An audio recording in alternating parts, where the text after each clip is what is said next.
So my name's Marius, which is kind of an unusual name. You probably haven't heard it before, but it's a French name and it's supposed to be pronounced Marius. But it's my father's name and the one before that, and I'm the third, and they all pronounced it Marius. And so a good way to remember it is when you go to get married, you say, marry us.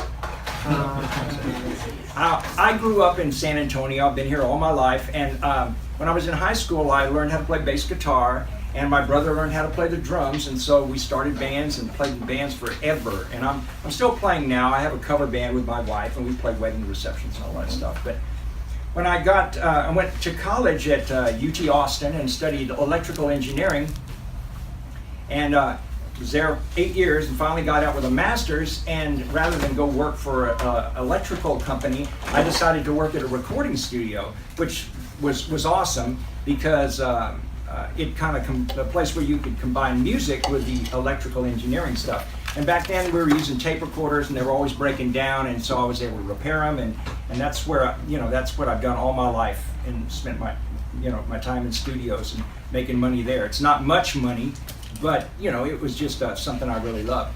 Well, about somewhere along the way, a guy came up to me and said, "Hey man, what you're doing there looks really cool. How do you learn how to do that?" And I thought, well, nobody's really teaching this stuff around here, so I think I'll just start my own school.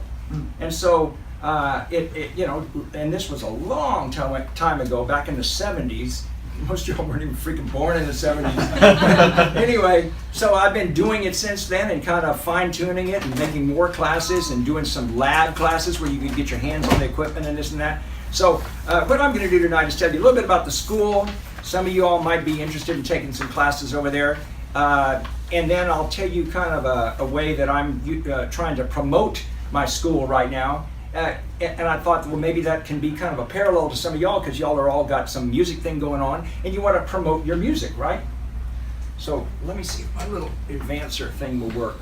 So here's the way that our program works.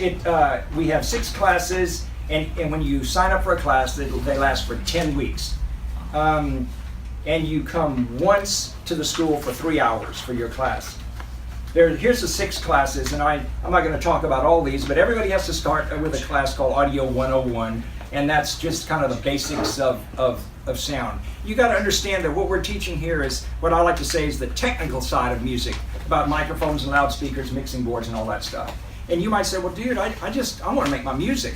But, it's perhaps you might want to record a demo properly, and nowadays almost everybody has a little home studio going on, and maybe they bought some gear but they don't know how to run it. So it might be helpful for you to take 1 or 2 classes to kind of get up to speed on that stuff. The classes, that class I just talked about, Audio 101, cost $800. Lab classes cost a little bit more.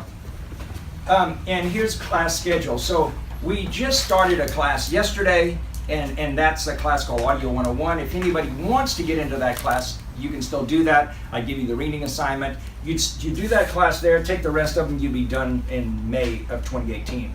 And we're monitored by the Texas government. I ran the school for a long time, just seat in my pants, doing what I wanted to do. All of a sudden, the Texas government said, hey, you're running a school there, and so we have to monitor you and make sure you're not screwing anybody and all that stuff. So they have all kinds of rules, and one of them is that we need to try to get you a job when you're done. And we've been pretty successful with that. Either getting you a job running sound for a band or for a church, or maybe Fiesta Texas or SeaWorld or something like that, or maybe helping you start your own home studio where you can actually make some money recording your buddies or whatever. I don't think I'm going to go through all, well, let me go through this real quickly. This is what we do in the basic class. The first 3 weeks we learn about stuff like frequency and hertz and sound waves and sine waves and decibels and all that stuff. And you might say, well, I don't really want to learn that stuff. I want to just record my music. Well, maybe you've seen on a mixing board they have these knobs where you can adjust the tone, right? And that pretty much means the treble and bass of the sound. I mean, on a layman's terms. But with audio gear, you can get much more refined and zero in on different sounds. So we try to teach you what it means when you talk about, say, 500 hertz. and you add, say, 3 dB to that, what do those numbers mean? That's what that part is. Then in the 4th and 5th week, we get into microphones. What kind of mics are good on bass drum? What's good on a voice? What's good on a piano? And how do you place mics properly? Let's see, signal routing and effects. And so 6 and 7 have to do with how the signal goes through the equipment. You know, you got a microphone, a wire comes out of it, it's going to go into an input, and that has a little microphone preamp. It's going to come out of there and go to the fader, and it's got to go to some effects. So we talk about routing through the mixing board. The 8th class, we bring in a band to record as a class project, kind of like a guinea pig band for the school. You understand what I'm saying? Now, in a minute, I'm going to play you a piece of music that we did that is kind of one of the bands that the class recorded about 6 months ago. The 9th meeting, we talk about mixing, which means blending the individual sounds together. Because the type of recording we do is called multi-track recording, meaning that every instrument is recorded on its own little spot. So that when you're mixing, you can turn up one volume control for the bass drum, one for the snare drum, one for the bass guitar, one for the piano, etc. And blending that together properly is called mixing.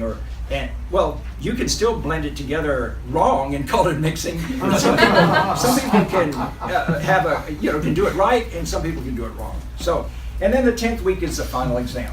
All right, now we're going to shift gears a little bit. If you want to talk to me more about the classes, I'll be happy to do that, because I'd like to have you as a student. And I've got some business cards. I can hand those to you. We've got a website. You can go and find out a lot more about the school also. So now you're trying to promote your band, or you're an artist and you want to kind of get going with this, right? Well, I have a kind of a similar situation. I'm trying to get students. I got to get the word out there about my school. And so I thought, well, you know what? I've never done radio advertising before, because it always seemed kind of expensive, and I'm not a big deal, I'm a small school. But there's a radio station in New Braunfels called KNBT, and has anybody ever heard of that? They do only one person? That's really surprising to me. I guess it's, if you don't, you can pick it up in certain spots around town, but they mainly play what's called Americana music. Maybe y'all don't like the Americana music, right? I use a little off topic, but Americana is kind of like a real sloppy, raw country music, right? And a friend of mine said he wanted to make a bumper sticker that said, Americana dash license to suck.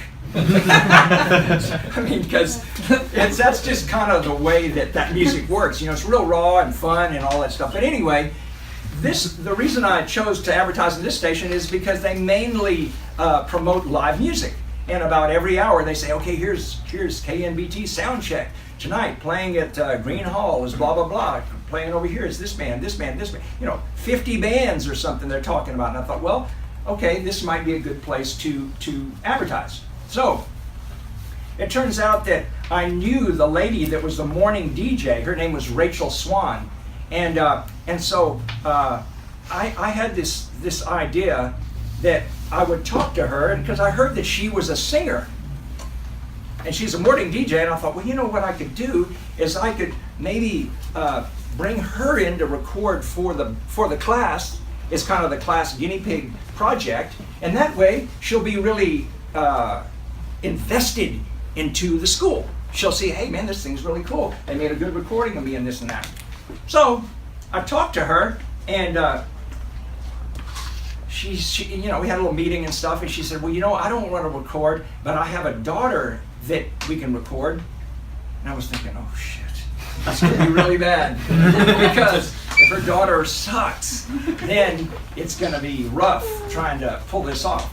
So anyway, she said, look, I have a little, she made a YouTube video of her singing, so I'm going to try to click that thing there and see if we can hear a little bit of this girl singing. The daughter is named Hannah Swan.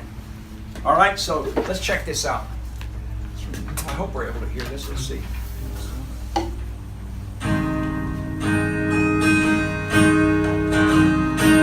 Y'all seeing that?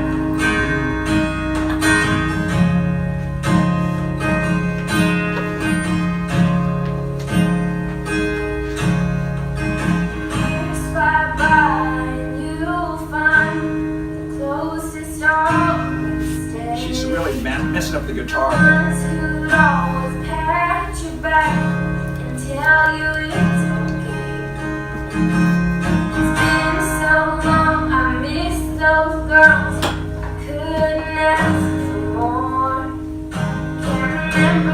I'll let it get to the chorus and then I'll stop. Footsteps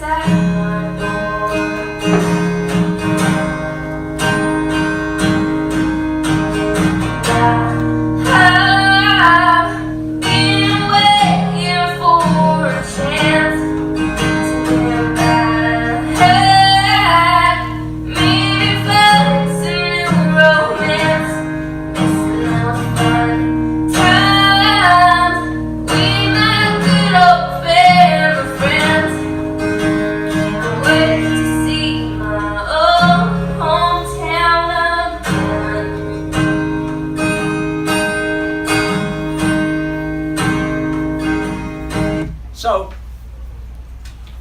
you know, you tell she has a potential, you know what I mean? The song's pretty good, her voice is kind of interesting. And so, I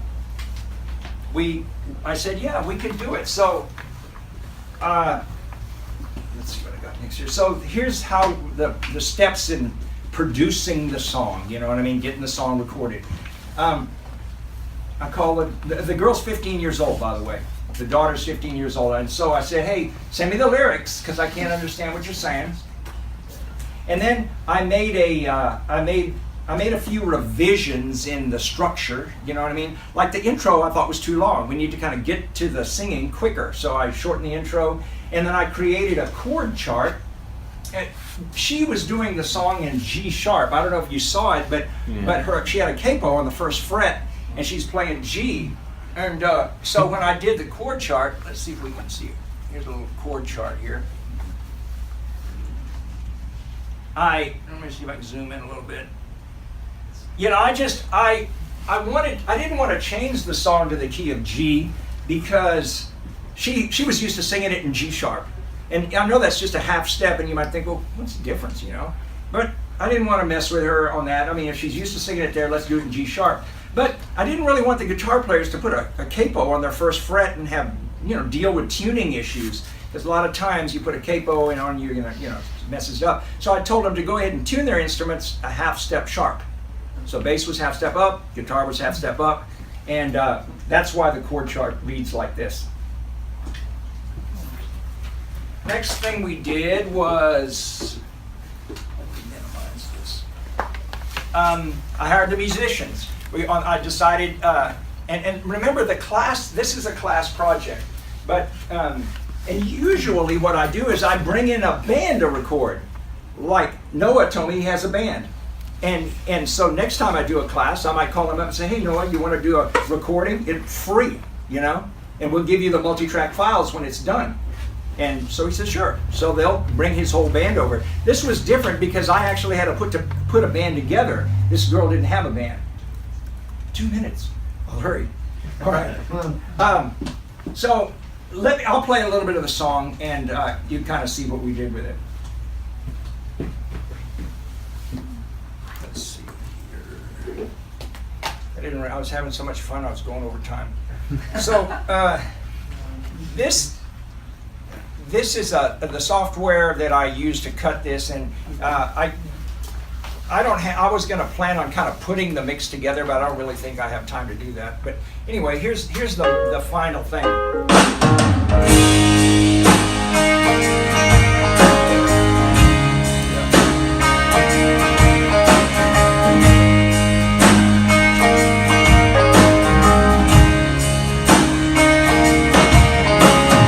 Years fly by and you will find the closest friendships fade. The ones who always pat your back and tell you it's okay. So we got bass guitar here, kind of an electric piano, like a Wurlitzer thing, or is that a Wurlitzer or Rhodes kind of sound? And here's a couple of acoustic guitars in stereo, a couple of electric guitars.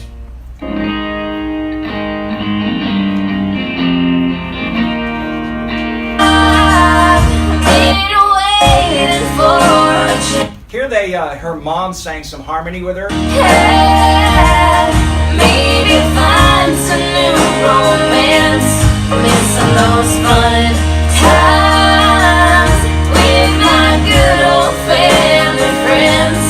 Can't wait to see my old hometown again.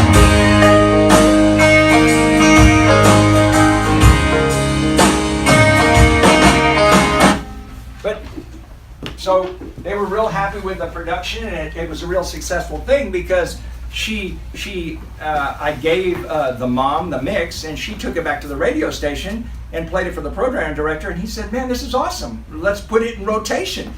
So now they're actually playing the song on the radio, and they're doing spots, you know, advertising for the stool, saying.